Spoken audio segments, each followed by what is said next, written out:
आप कौन सी सियासत कर रहे हैं? एक बात जहन में रख लीजिए कि एनसीपी और कांग्रेस की सियासत नहीं कर रहे हैं, आप इस्लाम की सियासत कर रहे हैं। सीरत में मोहम्मद रसूलुल्लाह सल्लल्लाहु अलैहि वसल्लम का सीरत का शोभा जो है, अभी डॉक्टर साहब ने बात छेड़ी थी, वो जहन में बात आई कि मेरे आका सल्लल्लाहु अलैहि वसल्लम ने भी सियासत की है। अगर कोई ये कहता है कि इस्लाम बगैर सियासत के है तो वो पूरा मुसलमान नहीं है, ये जहन में रख लीजिए। सियासत अवैसी बिरादरान ने, मजलिस इत्तेहादुल मुस्लिमीन ने वो सियासत पूरी दुनिया के अंदर पेश की है, इस मुल्क के अंदर पेश की है कि तुम जो गंदी सियासत करते हो वो सियासत नहीं, हम जो सियासत करना चाहते हैं पाक और साफ पाकीज़ा सियासत करना चाहते हैं। हम मोहम्मद रसूलुल्लाह सल्लल्लाहु अलैहि वसल्लम की सियासत को उनके गुलाम होकर पूरी कुर्रा अर्ज के अंदर फैलाना चाहते हैं। और एक बहुत बड़ा नुकसान मेरा यह हुआ है, आप ये समझते हैं क्या कुर्बानी देते हैं? मैं हर दिल अजीज था, हर मस्जिद में जाकर बयान कर सकता था, लेकिन जब से मजलिस की छाप मेरे ऊपर लगी है, अगर उस तुम्हारे औरंगाबाद वालों को एक मौलवी बर्दाश्त नहीं होता, एक आलिम बर्दाश्त नहीं होता, एक उल्टा आलिम है तुम्हारे दरमियान में और तुम उसको जलील करते हो, उसको साइड में करना चाहते हो, उसको नजरअंदाज करना चाहते हो, उसके साथ सौतेला सुलूक करना चाहते हो। मैं अपोजिशन के खैमों में जाता हूं, अल्लाह रसूल की बात करके जोड़ने की बात करता हूं। ऐसे ही तुम लड़ते रहते ना या लड़ोगे, इसलिए मैंने मौलाना को मुसल्लत तुम्हारे ऊपर किया है। ये जुमला था बैरिस्टर असदुद्दीन अवीसी। बहुत चलते रहती है, उसमें सिर्फ एक बात है कि मेरे कायद कितनी बारीक बारीक चीजों पर नजर रखते हैं, इसका अंदाजा लगाइए। मुझसे जब मुलाकात हुई, बहुत सारी बातें हुई, यहाँ के अहवाल वगैरह सब कुछ जो भी है, वो मुझसे बहुत मोहब्बत रखते हैं। पार्टी में आने से पहले 15 साल पहले की मेरी मुलाकात है, उनका साथ और उनकी अकीदत मेरे से और मेरी अकीदत उनके साथ है, क्योंकि मैं all India Muslim personal law board में मेंबर हूँ, वो भी मेंबर हैं, वो भी तासीसी मेंबर है, मैं भी तासीसी मेंबर हूँ। और मेरी और उनकी मुलाकात सिर्फ कुरान की वजह से हुई। जब स्टेज पर मैं कुरान पाक पढ़कर नीचे उतरा, उन्हें अपने बाजू में बिठाए, मेरा कोई तारुफ नहीं था, पूछे कि मौलाना साहब कहाँ के हैं? मैंने कहा कि औरंगाबाद का हूँ। बस यहाँ से दोस्ती हो गई और आज तक के ये है कि मैं पहले पहुँच जाता हूँ तो उनके लिए जगह रखता हूँ, और अगर वो पहले पहुँच जाते तो मेरे लिए जगह रखते हैं। और अभी बोर्ड के अंदर अभी हम जाने वाले हैं 20 नवंबर को इंशाअल्लाह, फिर एक मीटिंग है। ये मेरा ताल्लुक है। दूसरा ताल्लुक आपको बताता हूँ इस मजलिस से क्या है। सब मौलवी घबराते हैं, सब उलमा घबराते हैं, सब इमाम घबराते हैं। आप जिन महलों में रहते हैं और स्टेज पे बैठे हुए सारे जिम्मेदार इस बात की गवाही दे सकते हैं कि उलमा को हम बुलाते हैं तो बहुत डर डर कर, कमेटी वाले क्या बोलेंगे, सदर साहब क्या बोलेंगे, बहुत डरते हैं। और एक बहुत बड़ा नुकसान मेरा यह हुआ है, आप ये समझते हैं क्या कुर्बानी देते हैं? मैं हर दिल अजीज था, हर मस्जिद में जाकर बयान कर सकता था, लेकिन जब से मजलिस की छाप मेरे ऊपर लगी है, अगर उस मस्जिद का सेक्रेटरी या सदर या मुतवल्ली जो है एनसीपी का या कांग्रेस का है, वो ये बोलता मौलाना का बयान मत होने दो, हम बर्दाश्त करते हैं, हम कुर्बानी देना जानते हैं और हमें कोई चीज नहीं चाहिए इससे। न मेरे बेटे को कोई कारपोरेटर मुझे बनाना है, हाँ इसमें सलाहियत नहीं, ऐसा नहीं है। मेरे सारे बेटे आलिम हाफिज कारी होने के साथ साथ ग्रेजुएट हैं। एक मेरा बच्चा जो है लंदन से एमएससी पेट्रोलियम करके आया हुआ है, पीएचडी है। खड़े रह सकते मेरे महल्ले के वार्ड के अंदर मेरे काम या मेरे जो भी खिदमत है, लेकिन मुझे कभी भी रेस में नहीं आना। क्यों अंदेशा करते हो, क्यों परेशान रहते हो? और एमएलए के लिए भी मुझे आना नहीं था। मेरे चंद साथियों ने थोड़ा सा पिन चढ़ाया और ये सोचा कि किसी तरफ निशाना लगाना, इसलिए मैं खड़े हो गया था। वरना अगर मैं जिद करता और खड़े रहना चाहता, किसी की ताकत नहीं थी कि वहां पर वो खड़े रह सके। एक बात जहन में रख लीजिए, सियासत में जो है जिस तरीके से जो चालाकियां या जो मक्कारियां चलती है या जो गुंडागर्दी है, ये सारी चीजें चलती है, उन सबको हम करीब से देख रहे हैं। तो बैरिस्टर असदुद्दीन साहब बड़ी बारीकी से नजर रखते हैं। फरमाया कि भाई मौलाना आपकी जो है तस्वीर नहीं आती, क्या बात है कि आप मजहबी एतबार से आपने मना कर दिया है? मैंने कहा कि साहब ये तो इशारा किसी साजिशी की तरफ से दिख रहा है। किसी साजिश करने वाले ने उन तक के, जब उन्होंने उसकी गिरफ्त की होगी, उसके कान पकड़े होंगे कि तेरे पोस्टर पर मौलाना की तस्वीर क्यों नहीं है, तो उसने फट से जो है मजहब की आड़ लेकर कहा कि मौलाना उसके कायल नहीं है साहब बोल के। तो हजरत साहब ने यानी कंफर्म किया, अंदाज़ा लगाइए। मैंने उनसे कहा कि सियासत में आने से पहले मैं फ़ोटो को मना करता था, लेकिन सियासत में आने के बाद ये ज़रूरी है, इसलिए कि मैं जब अगर तुम मेरी फ़ोटो नहीं डालते हो तो उससे मुझे कोई शिकवा शिकायत नहीं।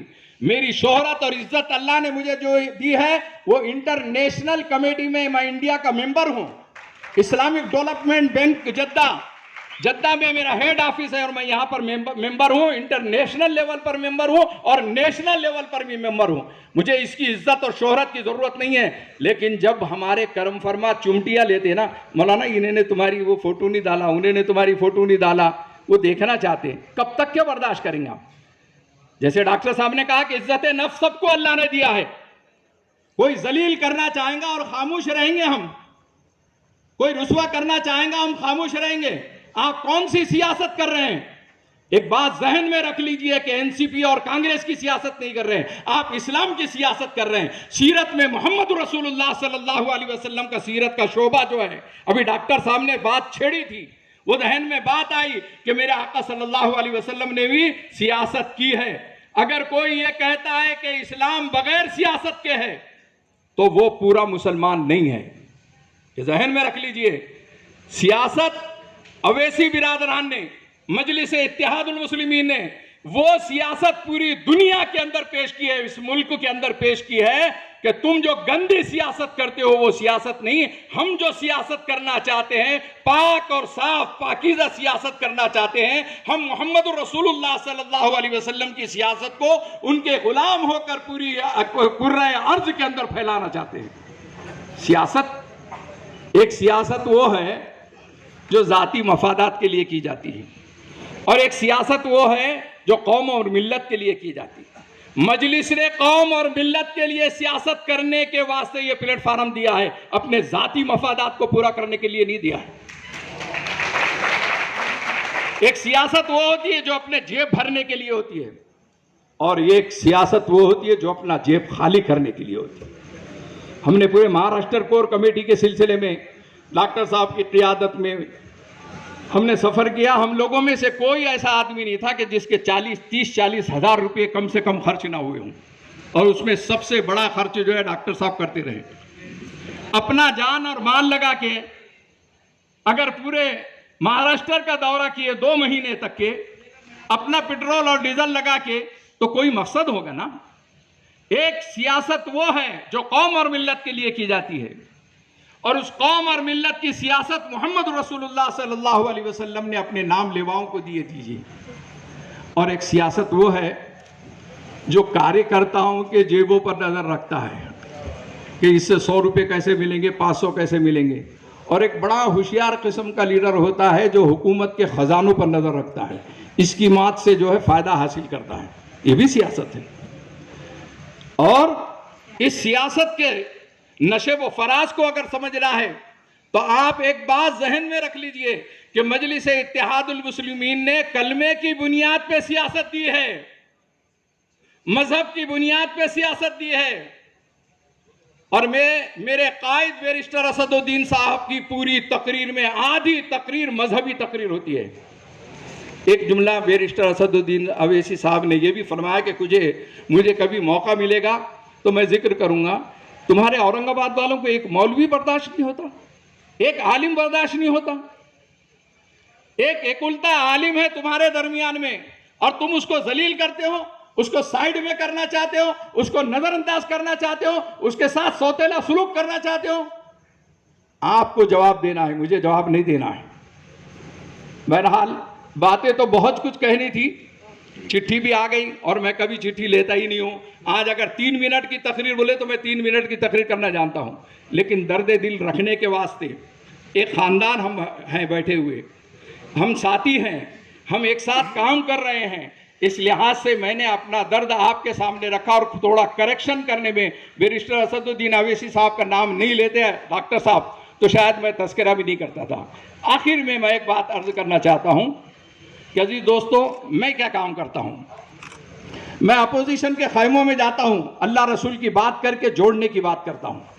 मैं क्या काम करता हूँ, मेरे पास ग्रुप, इसका ग्रुप उसका ग्रुप आता है, मैं अल्लाह रसूल की बात करके उनको दोनों के दिलों को मिलाने की काम करता हूँ। मैं अपने साथियों में से बहुत सारे वो समझते हैं कि जनरल सेक्रेटरी या मौलाना से कुछ अपने को फ़ायदा हो जाएगा, तो मैं तरीक़े से देखता हूँ कि ये कौम और मिल्लत की हमदर्दी में गली कूचे फिर रहा है, पसीना बहा रहा है, लेकिन इसकी ज़िंदगी में दीन नहीं है, उसे दीन देने की कोशिश करता हूँ। मैं उसको कहता हूँ, तो कौम और मिल्लत की और इंसानियत की बात बाद में कर, तेरे ख़ानदान को देख, तेरे माँ बाप को देख, वो मोहताज बनकर तेरे सामने हाथ फैलाने को तैयार है, तू दूसरों को तकसीम करता है लेकिन माँ बाप को खैरात बोलकर भी चंद लुक़मे नहीं देता है। मैं ये काम करता हूँ। मैं ज़मीनी सतह का काम करता हूँ, कभी मौका मिलेगा तो मैं आपको बतलाऊँगा, बहरहाल ये मौका नहीं है। और एक मरतबा मेरे कायद ने, बैरिस्टर असदुद्दीन अवैसी साहब ने, दो बड़े जिम्मेदारों के मसले पर एक जुमला कहा था, ऐसे ही तुम लड़ते रहते ना या लड़ोगे, इसलिए मैंने मौलाना को मुसल्लत तुम्हारे ऊपर किया है। ये जुमला था बैरिस्टर असदुद्दीन अवैसी।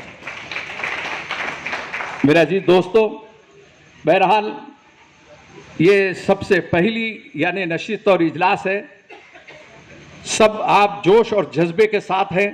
इलेक्शन आ रहा है, मजलिस इत्तेहादुल मुस्लिमीन में कोई ग्रुपबाजी नहीं है। नज़रियात का इख्तिलाफ हो सकता है, इस्लाम ने इख्तिलाफ की गुंजाइश रखी है, मुखालिफत की नहीं रखी है, दुश्मनी की नहीं रखी है।